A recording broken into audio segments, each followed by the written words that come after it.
नमस्कार दोस्तों, warrior class के यूट्यूब चैनल पे आप सभी का स्वागत है। आज हम लोग जो है अपने पिछले वीडियो से कुछ आगे बढ़ेंगे। तो आज हम लोग पढ़ेंगे स्मृतियाँ। हम लोग पिछले क्लास में पढ़ चुके हैं, ठीक है।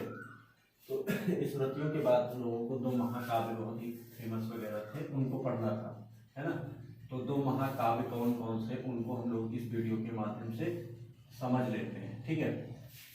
हिंदू धर्म से संबंधित दो बहुत ही फेमस महाकाव्य है, जिसमें से एक है रामायण और दूसरा है महाभारत।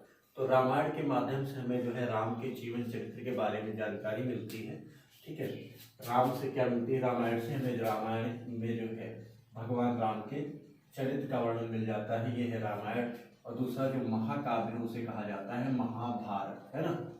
महाभारत ये भी आज के समय में परीक्षाओं में तमाम तरह के प्रश्न पूछ लेते हैं, तो हमें इन सभी विषयों पे क्या है काफी अच्छी कंट्रोल रखनी पड़ेगी, ठीक है। तो सबसे पहले जानते हैं रामायण के बारे में।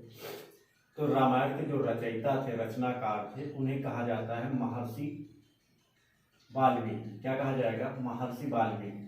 जो रामायण के लेखक या रचयिता थे, चूंकि पद्य में लिखी गई तो रचयिता हो जाएगी महर्षि वाल्मीकि, है ना। महर्षि वाल्मीकि ने किसकी रचना की थी बताओ? रामायण की रचना की थी। रामायण में जो है राम का चरित्र का वर्णन किया जाता है। अगर आपसे पूछ लेता है इसमें कितने भाग या खंड है ना, इसमें भाग या खंड है ना, ठीक है। तो इसे रामायण में कितने हैं? 7 कांड हैं।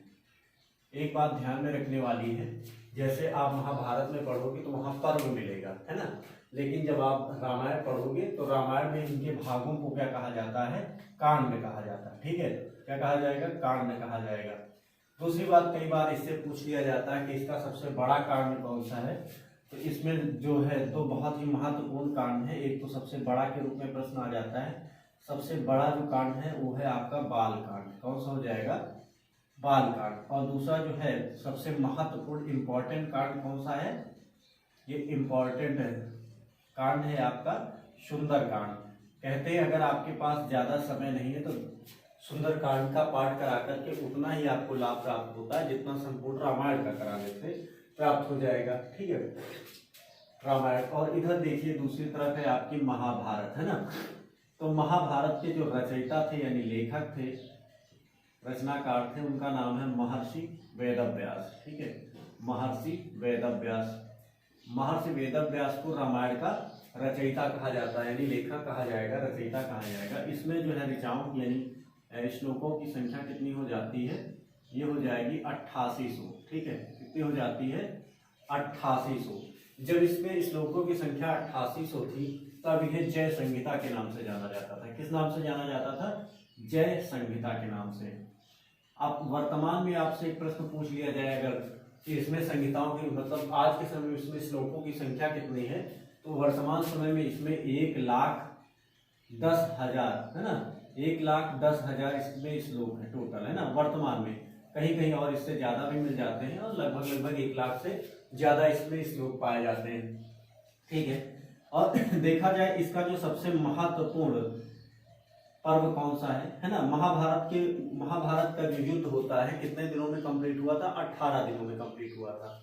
इन 18 दिनों में प्रत्येक दिन एक पर्व का निर्माण किया गया, पर्व लिखा गया, तो 18 पर्व, है ना। इसमें भागों की संख्या कितनी? 18 पर्व। महाभारत में भागों को पर्व के नाम से जाना जाता है। इसमें जो सबसे महत्वपूर्ण पर्व है वो कौन सा है? भीष्म पर्व। कौन सा पर्व हो जाएगा? भीष्म पर्व, है ना। भीष्म पर्व में ही आपको वर्णन मिल जाता है किसका? भीष्म पर्व ही क्या है? भगवत गीता है। क्या है? भगवत गीता। भीष्म पर्व को ही भगवत गीता कहा जाता है। इसी भगवत गीता में अर्जुन के प्रश्न है और कृष्ण ने जो है भगवान कृष्ण ने क्या किया है? अर्जुन की जो शंकाएं हैं और जो दुविधा है उसको दूर करने का प्रयास किया है। तो ठीक है, ये सारी बातें रही। अब दोनों को देखते हैं। रामायण है ना, एक तो है रामायण और दूसरी है महाभारत, है ना। ये दोनों बहुत ही प्राचीनतम महाकाव्य है हिंदुस्तान में, ठीक है। रामायण के रचनाकार महर्षि वाल्मीकि है, जबकि इसमें भाग या कांडों की संख्या देखा जाए तो 7 कांड है। सबसे बड़ा आपका बाल कांड हो जाएगा और सबसे महत्वपूर्ण जो कांड है वो आपका सुंदर कांड हो जाएगा, है ना, ठीक है। इसी रामायण, चूंकि रामायण संस्कृत भाषा में लिखी गई थी तो जब भारत में विदेशी आक्रमण हो रहे थे तो क्या हुआ था, भारत में क्या हुआ, विदेशियों के प्रभाव, यूनानियों और विदेशियों के प्रभाव में भारतीय लोग जो है अपनी मूल भाषा जो उनकी संस्कृत थी उससे काफी दूर हो गए थे, तो संस्कृत समझने वाले लोगों की संख्या काफी घट गई थी। ऐसे समय में तुलसीदास जी ने क्या किया है, रामायण का जो है अवधी भाषा में, जो कि उस समय लोगों की भाषा थी, ठीक है, उसी अवधी भाषा में इसको ट्रांसलेट कर दिया, ठीक है, अवधी भाषा में ट्रांसलेट कर दिया और उसका नाम रख दिया रामचरितमानस, है ना, रामचरितमानस। तो आज के जमाने में रामचरितमानस का बहुत ज्यादा प्रभाव देखने को मिलता है।